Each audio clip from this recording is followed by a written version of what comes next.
Bonsoir à toutes et à tous et bienvenue dans cette émission Heure du Bilan. Le tourisme et l'hôtellerie constituent aujourd'hui des leviers importants de diversification économique et de valorisation de l'image de la Guinée. Dans ce contexte, les autorités ont engagé plusieurs actions visant à structurer le secteur, améliorer l'offre et renforcer son attractivité.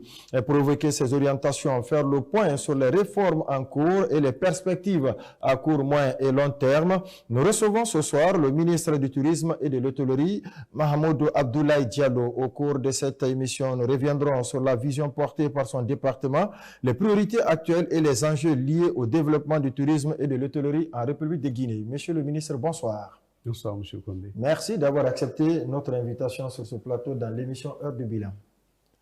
Mamadi Terran Kamisoko, bonsoir. Bonsoir Abakar Condé, bonsoir à notre invité. Première question, monsieur le ministre, un département qui vient d'être créé il y a juste quelques mois. Quelles sont les priorités absolues donc assignées à ce département? À l'entame, je voudrais tout d'abord remercier le chef de l'État, Mamadi Doumbouya, pour sa vision, parce que c'est un nouveau ministère, le ministère du Tourisme et de l'Hôtellerie, qui est issu de la scission de l'ancien ministère de la Culture, du Tourisme et de l'Artisanat, suivant le décret D/2025-139/PRG-CNRD/SGG du 29 juillet 2025. À travers ce décret, le chef de l'État a fait le choix de porter aujourd'hui le tourisme dans un environnement stratégique pour faire de ce tourisme aujourd'hui un des leviers du développement de notre pays. Donc c'est une vision qu'il faut saluer parce que c'est avoir le coup d'avance. On a aujourd'hui beaucoup de pays qui se reposent essentiellement sur le tourisme. On peut citer dans la sous-région que ce soit le Sénégal, la Côte d'Ivoire, un peu plus haut on a le Maroc, et un des pays qu'on cite souvent c'est les Émirats Arabes Unis avec Dubaï. Ouais. Donc aujourd'hui, sa vision c'est de faire du tourisme un des leviers stratégiques pour que la Guinée ne soit pas juste un pays de minerais, mais que ça soit plutôt une destination qu'on va vendre aux quatre coins du monde. D'accord, oui, Kamisoko, question. On va tout de suite aller au niveau de la valorisation des sites touristiques.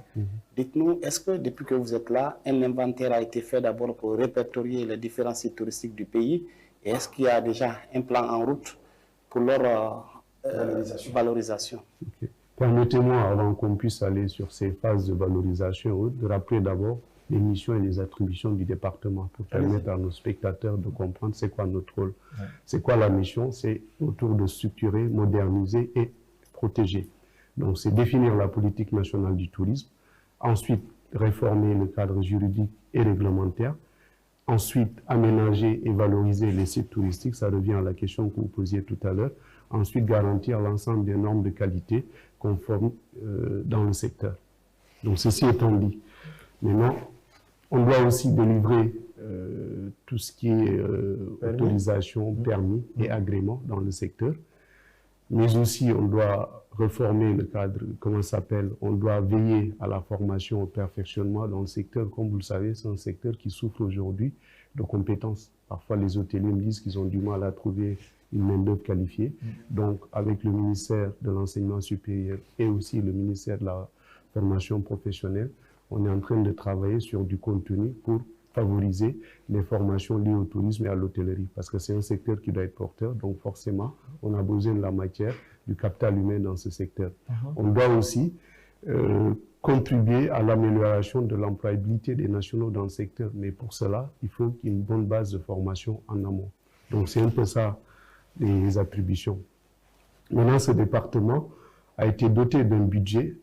À la LFI, on avait 17 milliards qui ont essentiellement servi aux travaux du voile de la mariée. Je sais que tout le monde veut savoir où est-ce qu'on en est exactement. En termes d'état d'avancement des travaux. Voilà, tout à fait. Le voile de la mariée du côté de c'est un chantier qu'on a repris en main.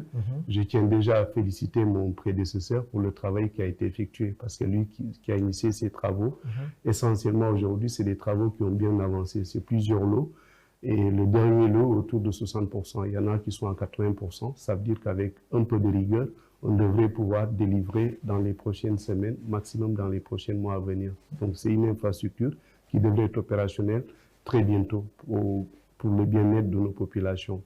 Donc ça, c'était la LFI. Au niveau de la LFR, on a été doté de 15 milliards au titre 3 pour permettre l'opérationnalisation du ministère, c'est-à-dire tout ce qui est installation et équipement. Comme vous le savez, c'est un nouveau ministère qui doit fonctionner assez rapidement. Oui. Ça a été une instruction, une volonté du président, parce qu'il ne voulait pas que ce soit des ministères fictifs. Donc, il voulait des ministères qui soient opérationnels automatiquement. Oui. Donc, il fallait doter d'un budget, ce qui fut fait. Et puis, ce budget a permis aussi, entre autres, de faire le lancement de la saison touristique 2026. Parce que, comme vous le savez, depuis 4 ans, grâce au développement des équipes, c'est maintenant un événement qui a été institutionnalisé. Donc, tous les ans, on procède au lancement de la saison touristique. Et après les éditions d'Alaba, de Kindia, cette année, la place a été donnée à la région forestière, au pied du mont Nimba, pour le lancement de saison touristique. Le signal, c'était quoi? La Guinée, c'est pas que le minerai, mais aussi on peut allier tourisme et l'écotourisme quelque part. C'était un peu ça le message. C'était un peu ça le message. Alors, aujourd'hui, vous êtes à la tête de ce département. Qu'est-ce qui a changé depuis que vous êtes venu? Et que comptez-vous faire concrètement, monsieur le ministre? Là, d'abord, la priorité, c'est les réformes. Vous savez, il y a des réformes qui ne demandent pas beaucoup d'efforts ou d'argent, de budget. Donc, notamment, c'est l'adoption du Code du tourisme et des textes d'application qui sont en cours au CNT. Pas plus tard que la semaine dernière, les équipes sont passées en intercommission et normalement, si tout se passe bien, à la prochaine session plénière, on adoptera le Code du tourisme. Qu'est-ce que ça va apporter? Le Code du tourisme, c'est déjà des règles qui sont déjà plus simples, connues de tous et appliquées de même façon. Parce que vous savez, c'est un secteur, si on veut attirer les privés, il faut qu'on ait un secteur qui puisse protéger les investissements. Il faut qu'on ait un secteur aussi qui puisse garantir, où chacune des parties, que ce soit l'État, que ce soit les investisseurs, les collectivités locales, que chacun puisse s'acquitter de ses obligations. Parce qu'on veut attirer des gens qui vont venir investir dans un secteur, mais la moindre des choses, c'est que les gens se sentent en confiance, qu'ils se disent qu'en mettant leur argent, ils ont suffisamment de garanties. Donc ça, le Code du tourisme permettra de résoudre une partie de ce problème. Mais aussi, ce Code du tourisme permettra de la protection de notre patrimoine. Parce qu'aujourd'hui, on a créé certes un ministère de l'Habitat et de la récupération des biens spoliés, mais aussi le secteur du tourisme, on a des patrimoines qu'il faut défendre, notamment parfois l'exploitation minière. On a des zones qu'il faut protéger. Le mont Nimba en est une parfaite illustration. Au sein du mont Nimba, on a une zone protégée là-bas. Et aussi, parfois, il faut le protéger des exploitations humaines. Donc, il faut qu'on ait un tourisme qui soit assez responsable. Le Code du tourisme permettra de venir régler une partie de ce problème. Mais aussi, ce code permettra une prise en compte d'un tourisme durable et responsable. Et aussi un équilibre entre l'État, les collectivités déconcentrées et aussi le secteur privé. Donc, demain, l'adoption de ce code du tourisme sera une grande première. Ça sera déjà un grand pas pour attirer des investisseurs dans le secteur. Il a dit tout à l'heure les sites touristiques. Est-ce qu'il y a aujourd'hui une cartographie qui est faite? Quels sont les grands endroits qui sont répertoriés par le département qui pourraient être mis en valeur et faire la promotion de la destination Guinée? Vous savez, la chance qu'on a en Guinée, c'est que ce n'est pas que les mines qu'on a comme réservoir. Le tourisme aujourd'hui, on a la chance. La Guinée est un des rares pays où à la fois on peut se prévaloir du tourisme balnéaire parce qu'on a les plages, on a les îles qui sont là, qui s'y prêtent. On peut aussi faire du tourisme de montagne pour les amoureux de la randonnée. En Haute-Guinée, comment ça s'appelle? En Moyenne-Guinée, notamment, vous avez parlé de la Dame du Mali, qui s'y prête bien. Donc, je pense que tout ça nous donne aujourd'hui un patrimoine qui était jusque-là inexploité. Aujourd'hui, c'est avec regret qu'on constate nos parents, souvent quand ils veulent aller en week-end, quand ils veulent aller en vacances, soit ils vont en Côte d'Ivoire à Assini, ou bien au Sénégal à Sali, ou bien certains partent à Dubaï. On voudrait demain voir nos parents bénéficier et profiter du paysage et de la richesse qu'offre la nature guinéenne, parce qu'on a un patrimoine qui est inexploité aujourd'hui. Et vous avez insisté sur le tourisme balnéaire. Et quand vous regardez aujourd'hui le long de notre littoral, on voit qu'il y a certes des plages, mais quasiment tout est à l'état sauvage. Est-ce que c'est le ministère qui gère ces endroits ou tout au moins il relève des collectivités locales, notamment les communes? Vous savez, c'est un bon équilibre qu'il faut gérer entre l'habitat, les communautés et le ministère du tourisme. Et comme je le disais tout à l'heure, le code du tourisme viendra régler une partie de ce problème. Mais aujourd'hui... à date, oui. Qui gère ces plages? Ces plages, comme je le disais, avec l'ONT, on est déjà en train de travailler sur un plan d'aménagement de ces plages. Notamment, on va bientôt lancer Benares. Et aujourd'hui, on a l'exemple aussi de la plage Camayen. C'est un équilibre qu'il faut gérer entre les communautés qui sont installées depuis un bon moment et un État qui doit se montrer responsable.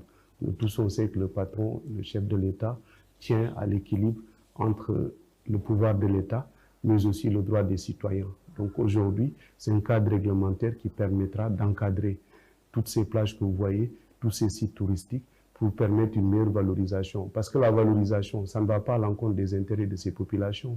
Les plages exploitées, les plages valorisées, ça crée non seulement des emplois pour les communautés environnantes, mais aussi c'est une création de richesse pour l'État. Moi, je reviens un peu sur la saison touristique, Monsieur le ministre. Vous l'avez évoqué tout à l'heure, je crois qu'il y a eu 3 éditions. Et à date, quel acquis peut-on tirer de ces saisons touristiques? Quel bilan? Ok. Le premier bilan, déjà, on peut se féliciter de l'institutionnalisation de cette saison touristique. Parce qu'avant le CNRD, on n'a pas forcément connu une telle ampleur, un tel engouement. Ça montre que déjà, que le chef de l'État accorde beaucoup de crédit et d'importance au tourisme. Parce que lancer une saison touristique, ça veut dire que nous, déjà, État, on s'est engagé, qu'on mettra les moyens pour la promotion de la destination Guinée. Mais aussi, c'est la meilleure façon d'accompagner un secteur. Parce que, comme vous le savez, le tourisme, ce n'est pas un secteur régalien. C'est des privés qui prennent leur argent, ils investissent. Mais ces gens-là ont besoin d'être accompagnés par l'État. Sinon, on montre à la face du monde que c'est une priorité pour nous, pour l'État. Ça va encourager davantage les investisseurs à mettre leur argent dans ce secteur. Mais aussi, c'est une vitrine. Parce que, comme vous avez connu dernièrement, la Guinée a connu successivement 3 grands événements. Le lancement du projet Simandou, du méga-projet, qui est une belle vitrine pour la destination Guinée. La même semaine, on a connu le sommet Smart Africa qui a réuni des chefs de l'État en Guinée, et ensuite avec le lancement de la saison touristique. Vous savez, la destination Guinée, pour promouvoir cette destination, c'est l'affaire de tous. Ajouter à cela l'inauguration de l'échangeur de Bambeto, Monsieur le ministre. Oui, effectivement. Ouais. Merci pour le clin d'œil. Parce que vous avez fait un grand rôle dans ça. Oui, voilà, je félicite aussi mon successeur qui a mené à terme ce projet. Ouais. Donc, je le disais aujourd'hui, la promotion de la destination Guinée, ce n'est pas juste l'affaire de l'État, c'est l'affaire de tous. Chacun de nous est quelque part un ambassadeur de la destination Guinée. En parlant de ça, je fais en même temps un clin d'œil à nos parents de la diaspora. Les Guinéens de l'étranger restent nos premiers ambassadeurs. C'est à eux de promouvoir la destination Guinée. Donc c'est un peu ça la vocation du lancement de la saison touristique. Donc on peut s'en féliciter. On a vu l'engouement que ça a eu. Ça a été lancé par le Premier ministre et il y avait tout le gouvernement, en tout cas une bonne partie des ministres. Donc ça montre l'intérêt que le gouvernement accorde à ce secteur stratégique pour notre développement. Monsieur le ministre, le défi est énorme dans votre secteur. Et vous avez effleuré un peu la valorisation des sites touristiques, mais il y a un aspect à prendre en compte, c'est l'accès à ces sites touristiques. Est-ce qu'à date, les premières discussions ont commencé, par exemple avec les travaux publics, pour que les sites qui doivent être valorisés et que la facilité soit accordée aux visiteurs pour la question de route? Bon, je vois que finalement, tous les chemins mènent à Rome, parce qu'après Bambeto, je ne sais pas si... De toute façon, le tourisme, c'est un peu le dernier maillon de la chaîne. Parce que vous savez, pour promouvoir une destination, il faut d'abord, ça implique les affaires étrangères. Il faut qu'on puisse faciliter l'accès à notre pays. Parce qu'un touriste, quand il a le choix entre une destination Guinée, on lui demande un visa, et le Maroc ou le Sénégal ou la Côte d'Ivoire, on ne lui demande pas un visa, déjà, on part avec un handicap. Ouais. Et après les affaires étrangères, il y a le ministère des Transports. Les compagnies qui desservent la Guinée, il faut que cette destination soit accessible et attrayante en termes de prix. Si aller au Maroc coûte moins cher que venir à Conakry, ça fait déjà forcément un deuxième critère. Après, derrière, il y a l'accueil au niveau de l'aéroport. Ouais. Comment les gens sont accueillis. Maintenant, après, il y a tout ce qui est infrastructure pour permettre d'aller vers ces sites, mais aussi le contenu. Au niveau de nos hôtels, il faut qu'on ait une politique beaucoup plus agressive. Quand vous allez à Dubaï, au niveau des hôtels, souvent au hall, à la réception, vous avez toujours des offices du tourisme qui vous proposent des destinations à explorer, à visiter. Ouais. Et malheureusement, on a encore des efforts à faire au niveau de nos hôtels, parce que souvent, quand vous arrivez au niveau des halls, ils ne vous proposent pas grand chose pour découvrir le patrimoine touristique qu'on a. Prenez à Conakry, on a les îles de Los qui sont à portée, 15-20 minutes de traversée. On devrait avoir de plus en plus d'offres allant dans ce sens. Mais ça, malheureusement, ce n'est pas le rôle de l'État. L'ONT peut accompagner la mise en place de ces offres, mais c'est aux opérateurs du secteur de s'organiser pour proposer. Il faut qu'on arrive à retenir les clients une fois qu'ils sont là. On a la chance en Guinée aujourd'hui, on a le tourisme d'affaires qui fonctionne très bien. Avec les mines, avec la croissance économique, on arrive à tirer le tourisme d'affaires. Mais la plupart de ces touristes, le jeudi, vendredi, ils rentrent. Il faut qu'on arrive à les retenir ici le week-end pour qu'ils se disent, on veut découvrir par-delà le business pour lequel on est venu, qu'est-ce que la Guinée a comme patrimoine. Les îles sont là, c'est une belle réponse. Les circuits touristiques, les cascades de Sumba, Val de la Mariée très bientôt. Donc c'est autant de patrimoine qu'on devrait mettre en avant et explorer ensemble avec les opérateurs du secteur. Vous parlez des investisseurs, alors que vous dites que le secteur n'est pas réglementé. J'en veux pour preuve, il y a une loi actuellement au CNT en examen. Est-ce que ce n'est pas le manque d'instruments juridiques dans le secteur qui fait qu'il est moins attractif pour les investisseurs? Non, on ne peut pas dire que les règles n'existent pas. Les règles existent déjà, mais on peut les améliorer. Elles sont suffisantes. Voilà, on peut les améliorer. Vous savez, souvent, dans notre pays, on se rend compte qu'une fois qu'on a travaillé dans l'administration, on pense qu'il n'y a pas de texte. Mais vous allez vous rendre compte que souvent, on est doté des textes les plus performants au monde. Mais là où on souffre souvent, c'est dans la mise en œuvre et l'application de ces textes. C'est là où souvent le bas blesse et on doit faire preuve de beaucoup plus de rigueur. Mais comme je le disais, c'est un secteur. Aujourd'hui, avec l'adoption du Code du tourisme, ça devrait faciliter et sécuriser les investisseurs et rendre cet investissement beaucoup plus attractif et la destination Guinée beaucoup plus rayonnante. C'est à ce prix qu'on remportera ce pari. Parce qu'aujourd'hui, quand on prend le tourisme, ça ne représente même pas 1% de notre PIB. Alors que dans la vision Simandou 2040, il faudrait qu'on arrive à porter ce tourisme à environ 5% du PIB. Ce n'est pas quelque chose d'inatteignable, parce que la nature nous a tout doté. On a des sites paradisiaques, on a le leadership d'un chef qui veut transformer ce pays. La Guinée aussi, comme on le dit, avant le slogan disait que la Guinée n'attire pas mais retient, mais sauf que dorénavant, la Guinée attire et retient. Donc avec tout ça, et on connaît l'hospitalité légendaire des Guinéens, donc tous ces facteurs mis bout à bout, il n'y a pas de raison qu'on ne réussisse pas ce pari de faire de la Guinée une des premières destinations d'Afrique de l'Ouest et aussi du continent africain. Allez-y. Monsieur le ministre, quand on regarde tout près de chez nous, à Dakar, il y a le monument de la Renaissance qui draine des milliers de personnes aujourd'hui sur Dakar et ça fait énormément de recettes pour l'économie de ce pays. En Guinée, on a aujourd'hui le Nimba qui est devenu un symbole, c'est devenu la marque de fabrique même de la Guinée. Est-ce que quelque part il y a une réflexion en cours pour comment faire une statue pareille là peut-être dans un endroit de la Guinée pour que des visites, ça puisse attirer aussi énormément de visiteurs, ça puisse drainer du monde parce qu'on en a besoin. Vous savez, c'est le lieu de remercier tout le travail qui a été abattu par le branding Guinée sous non seulement le leadership du chef de l'État, mais l'impulsion du ministre directeur de cabinet. Parce qu'aujourd'hui, avant de parler de statuette, ce qui est bien, c'est que nous tous, on porte cette statue dans notre cœur. Aujourd'hui, c'est devenu quelque part même un signe distinctif, même quand vous voyagez aux quatre coins du monde. Absolument. Dès que vous voyez le Nimba, vous vous dites, ah, ça c'est quelqu'un qui connaît la Guinée ou c'est un Guinéen. On est fiers de porter nos casquettes avec ces mots. Donc cette fierté déjà, il faut rendre hommage, il faut rendre grâce au chef de l'État quand même pour sa vision. Parce qu'aujourd'hui, c'était le combat le plus difficile, on l'a remporté. Faire aimer les Guinéens, la destination Guinée, la Guinée et ses valeurs. Et quelque part aussi, aujourd'hui, la culture guinéenne, nous la mettons à l'honneur, que ce soit le code vestimentaire que le président a imposé lors des conseils des ministres. On voit aussi notre ami Condé qui est joliment habillé. Tout ça, ça contribue à valoriser. Vous savez, il y a des projets en cours. Avant, quand j'étais à la présidence, j'ai eu à travailler sur la cité administrative de Koloma. Bon, je ne peux pas dévoiler certaines choses. Je pense qu'il y a des voies qui sont beaucoup plus appropriées. Et je pense que la Guinée aussi est en train de se construire. Vous savez, ce n'est pas juste le monument. On a beaucoup de choses à faire visiter aujourd'hui. Si Dakar a son monument, aujourd'hui, rien que Simandou, qui est un exemple de projet intégré, il y a des gens qui n'ont jamais vu l'exploitation minière, il y a des gens qui n'ont jamais vu une raffinerie. Je pense qu'à terme, même dans ce secteur, avec les 650 km de rail x2 qui peuvent demain transporter à la fois et le minerai et les passagers et de la marchandise, je pense qu'aussi, il y a du tourisme à exploiter là-bas. Et avec le ministre directeur de cabinet de la présidence, qui est le président du comité stratégique, On avait même pensé lors du lancement de la saison touristique, voir comment les rails de Simandou allaient être mis à contribution pour justement valoriser la destination de l'intérieur. Vous savez, les premiers touristes qu'on doit capter, hein, contrairement à ce qu'on croit, ce n'est pas les touristes qui viendront de l'étranger, c'est le tourisme national. Parce qu'on a beaucoup de gens, y compris ici à Conakry, souvent qui ne connaissent pas après 36. Et pourtant, à l'intérieur, il y a beaucoup de trésors à découvrir, que ce soit en Haute-Guinée, en Moyenne-Guinée, en Guinée forestière.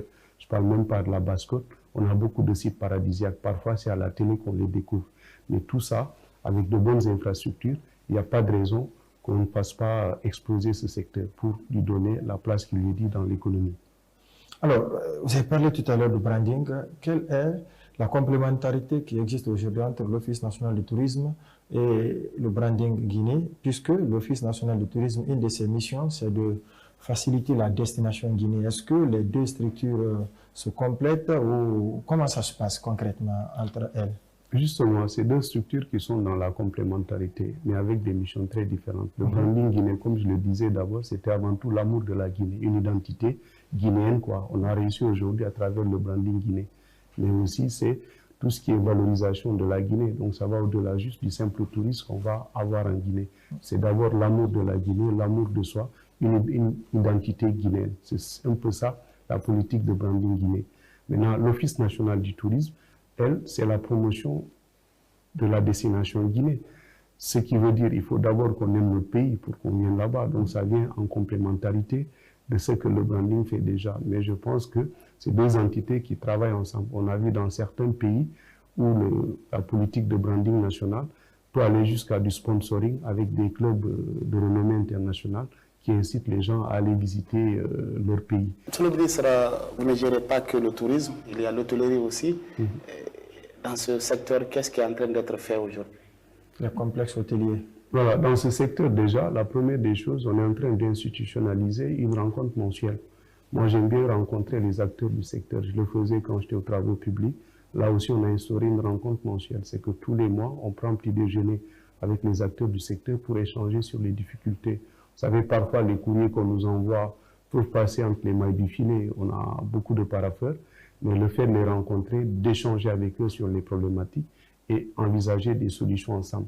Et justement, c'est lors d'une de ces rencontres qu'on avait travaillé pour essayer de voir comment proposer des circuits touristiques avec l'appui de l'Office du tourisme.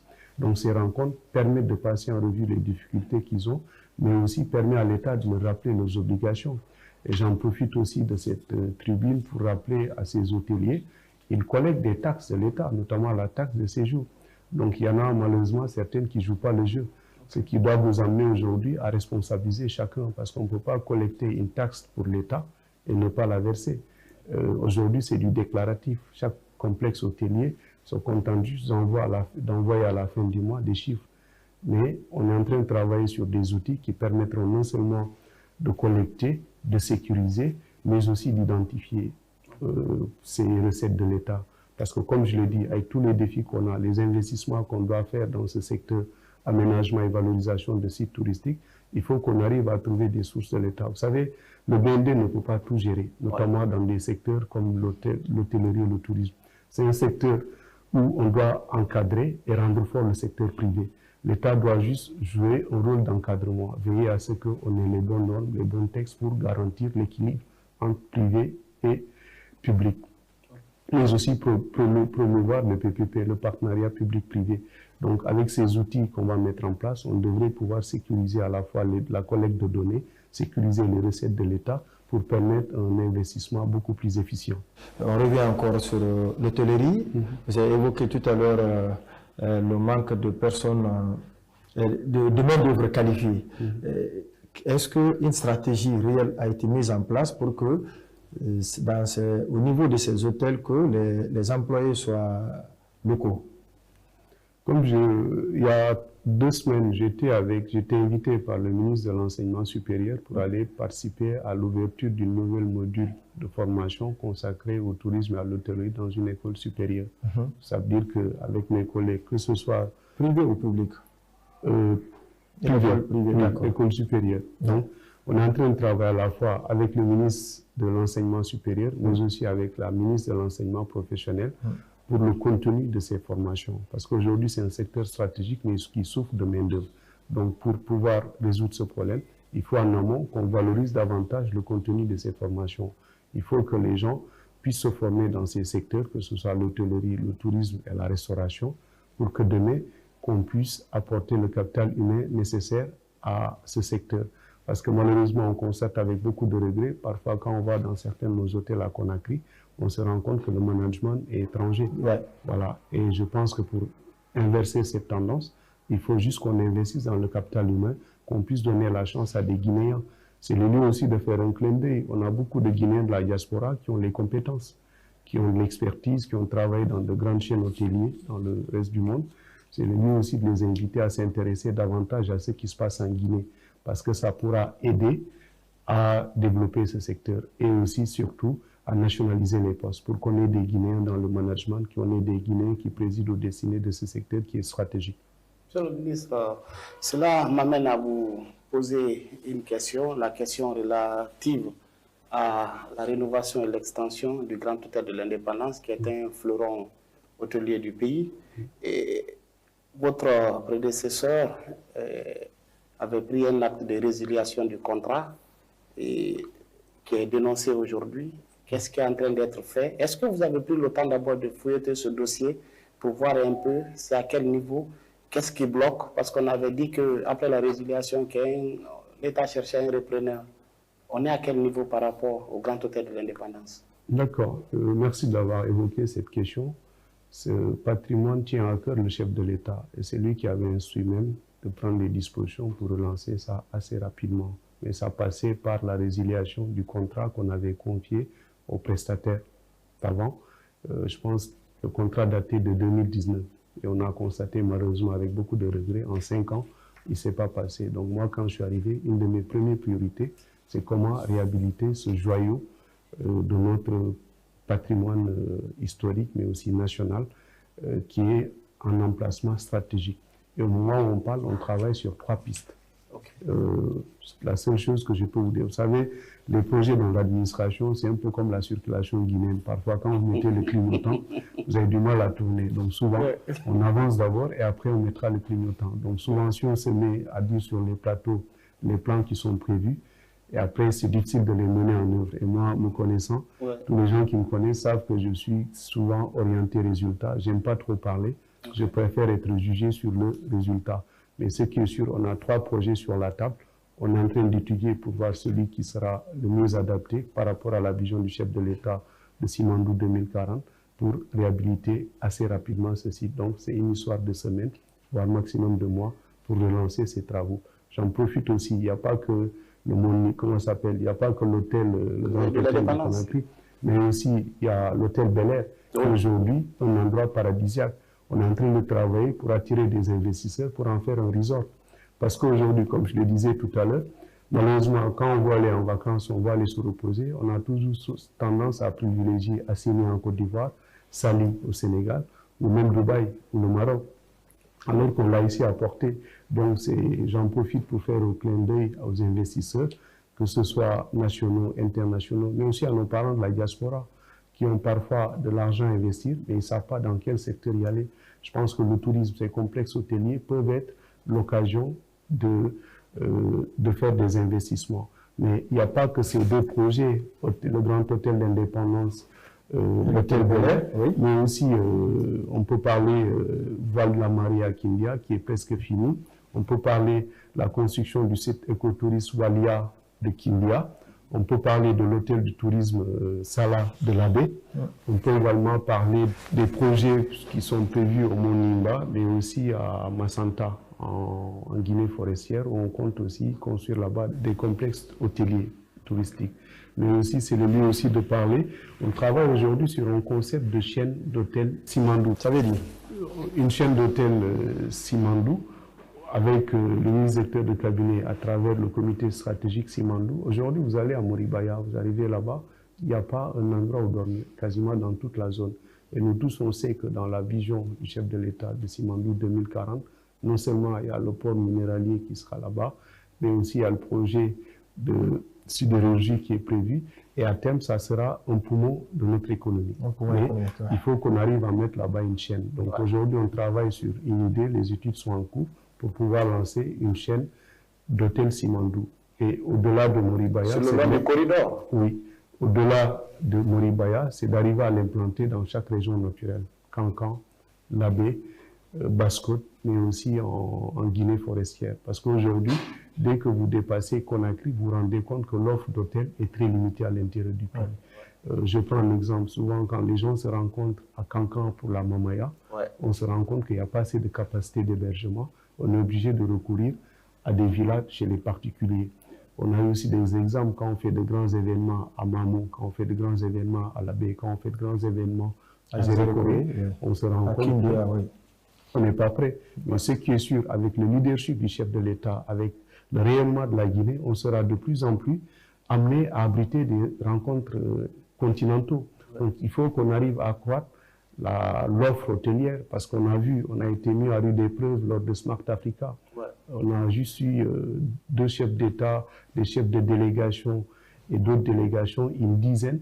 On se rend compte qu'on était un peu limite en termes de capacité. Si demain, on est amené à accueillir la Coupe d'Afrique, par exemple. Je ne voulais pas le dire, mais un événement continental comme la CAN, il faut qu'on soit prêt. Donc aussi, le ministère de l'Hôtellerie et du Tourisme a son rôle à jouer. C'est pas juste les stades qui voilà, c'est pas juste les stades qui vont organiser l'événement, mais aussi c'est les hôteliers. Donc aujourd'hui, il y a encore de la place pour tout le monde. Il ne faut pas croire que c'est un secteur qui est encore, comment ça s'appelle, qui est encore mal exploité. Au contraire, c'est un secteur pour lequel il faut encore d'autres complexes hôteliers parce qu'on n'a pas encore atteint nos capacités d'exploitation. Donc, je pense que c'est un clin d'œil. Il faut inviter les gens à venir investir davantage dans ce secteur. Alors, avec toute cette description que vous venez de faire, à quoi va ressembler le tourisme guinéen dans 2, 3, 4, voire 5 ans?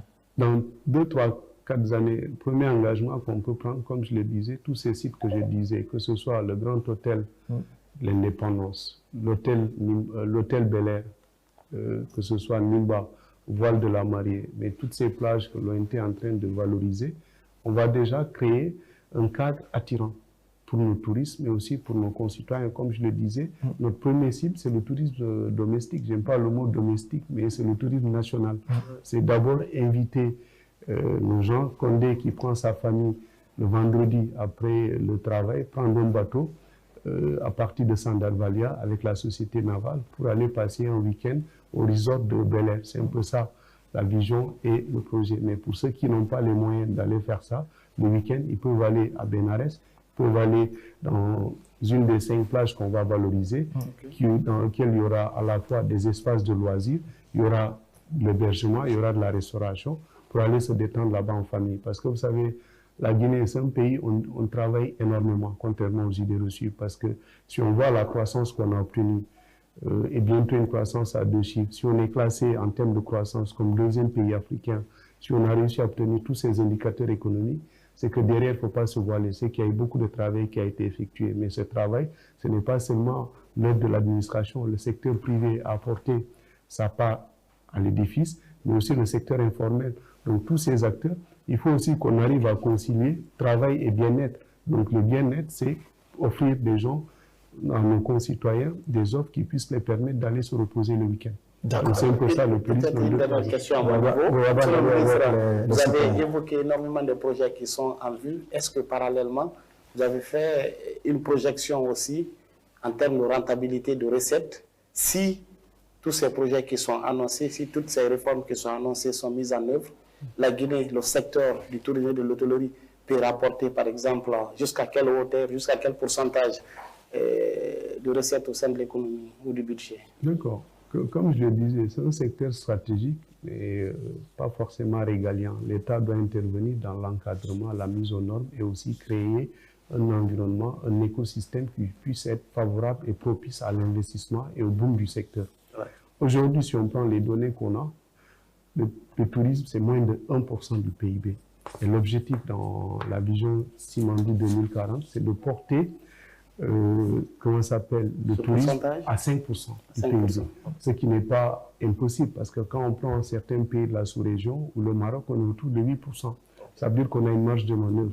Mais comme je l'ai dit, aujourd'hui, si on prend les sites paradisiaques que la nature nous a dotés, si on connaît le leadership du chef de l'État et sa détermination à faire de ce secteur un secteur stratégique, si on prend les textes réglementaires qui sont en train d'être adoptés, et si on prend aussi l'attractivité économique de la Guinée, parce que ce n'est pas que les mines, donc il n'y a pas de raison qu'on se dise qu'on ne pourra pas atteindre cet objectif. Tous ces facteurs réunis devraient faire normalement du tourisme un levier stratégique de notre développement. À présent, Mamadi Terran Kamisoko, nous allons nous tourner vers la régie pour prendre les questions des citoyens.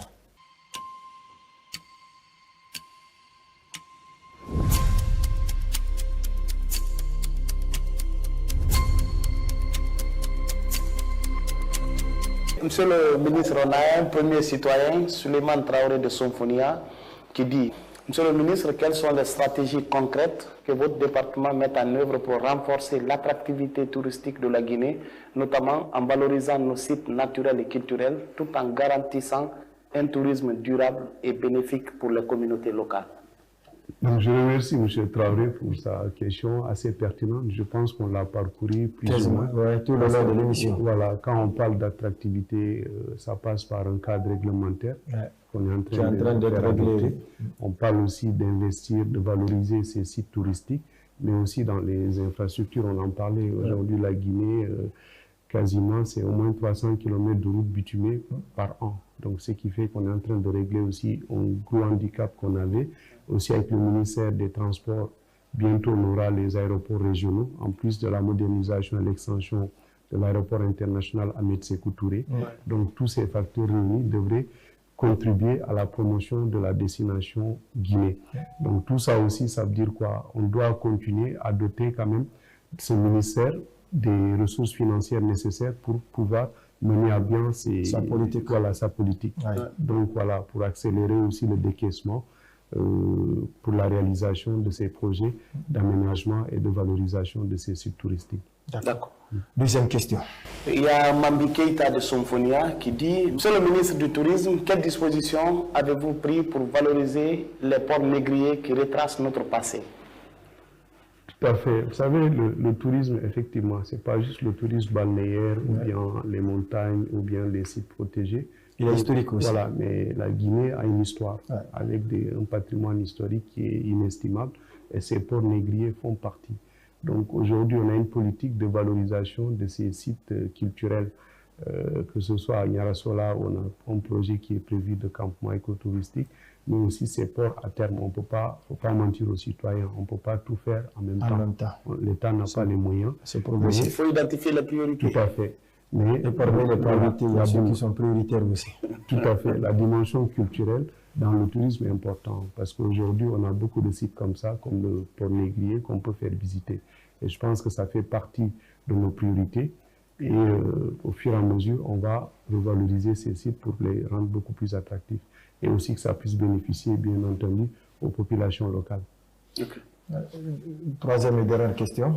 Oui, on a Amara Bangoura de Kindia qui dit: Monsieur le ministre, jusqu'à présent, le voile de la mariée de Kindia n'est toujours pas achevé. Qu'est-ce qui retarde la finalisation des travaux?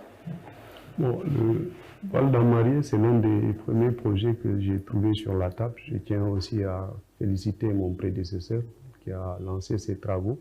Mais aujourd'hui, on fait un suivi très rapproché parce que pour toutes les personnes qui m'ont connu, moi, je suis un partisan d'un suivi très rapproché des chantiers, des projets. Et normalement, c'est une question de semaines. On devrait bientôt achever ce projet et ensuite commencer son exploitation. Donc, c'est juste une histoire de semaines, Inch'Allah. Et l'autre question, quel message avez-vous à adresser aujourd'hui aux professionnels du tourisme, aux investisseurs et aux citoyens? Aujourd'hui, le chef de l'État, en dirigeant ce ministère du tourisme et de l'hôtellerie, je pense qu'a envoyé un signal fort. C'est-à-dire c'est un secteur sur lequel nous comptons énormément dans la vision Simandou 2040. Comme je le disais aujourd'hui, c'est un secteur qui représente moins de 1% du PIB et qu'on voudrait porter à 5% à l'horizon avec une capacité de visiteurs autour de 2 millions et aussi à peu près 1 million d'emplois directs et indirects. Donc ça veut dire quoi? Ça veut dire que c'est un secteur qui est stratégique parce que non seulement pourvoyeur d'emplois, parce que si on arrive à mettre en place toute cette politique avec ces complexes hôteliers, ces aménagements touristiques, les guides, il faut bien de la nourriture, les coopératives de femmes pour la fourniture. Même l'agriculture. Voilà, même l'agriculture, l'élevage. Donc c'est autant de secteurs aussi qui seront tirés dans cette dynamique. Donc c'est pour ça que c'est un secteur qui est stratégique parce que non seulement il permet de la création de richesses, mais aussi d'emplois. Et la particularité de ces emplois, la particularité de ces richesses, c'est que ça impacte localement. Donc même si après les chiffres, la croissance est globale, mais l'impact est local. Et aujourd'hui, c'est ce qu'on cherche à avoir comme effet. Donc c'est pour ça que c'est un secteur qui est stratégique que nous devons accompagner. Avec l'adoption du Code du tourisme, je pense que les investisseurs auront suffisamment de garanties et l'attractivité économique de la Guinée fait aujourd'hui que c'est un pays qui est sûr, c'est une destination qui est prisée pour les investisseurs, donc il n'y a pas de raison que ça soit une destination attractive aussi pour les touristes. L'émission donc est terminée. Vous avez forcément un dernier mot, monsieur le ministre. Bon, le dernier mot que je vais porter aussi, c'est par rapport à remercier les équipes qui sont derrière. Vous savez, souvent, c'est l'image du ministre qu'on voit, mais derrière un ministre, il y a tout un cabinet. Il y a un secrétaire général et un chef de cabinet, il y a des directions. C'est eux qui, au quotidien, portent la vision et la politique de ce département. Et aussi, c'est le lieu aussi de parler d'un projet qui m'est cher. Vous savez, avec les équipes, on est en train de travailler aussi à la rénovation du ministère, parce que c'est quelque chose d'important. Si on veut faire un ministère du tourisme qui puisse promouvoir la destination Guinée, il faut que le ministère lui-même, le siège lui-même, soit la première carte de visite, que ça soit la première carte de visite de la destination Guinée. On a bien avancé sur les études, on a bien avancé sur la, sur le financement au niveau de la prochaine LFI. Et je pense qu'on devrait commencer les travaux assez rapidement. Tout ça, c'est quoi? C'est la vision du chef de l'État de toujours créer un environnement propice au travail. Les gens oublient souvent qu'on passe 8, 10, 12 heures au travail. Pendant ce temps, on passe souvent 2 ou 3 heures à notre salon. Donc ça veut dire que la priorité, c'est de créer un bon environnement de travail, parce que c'est uniquement dans un bon environnement de travail qu'on peut escompter des résultats et atteindre les objectifs qui nous sont assignés par le Premier ministre, chef du gouvernement, M. Amadou Ouriba, et surtout porter la vision du chef de l'État, qui est de faire la Guinée un pays émergent, un pays d'opportunités, une terre de richesse et d'innovation.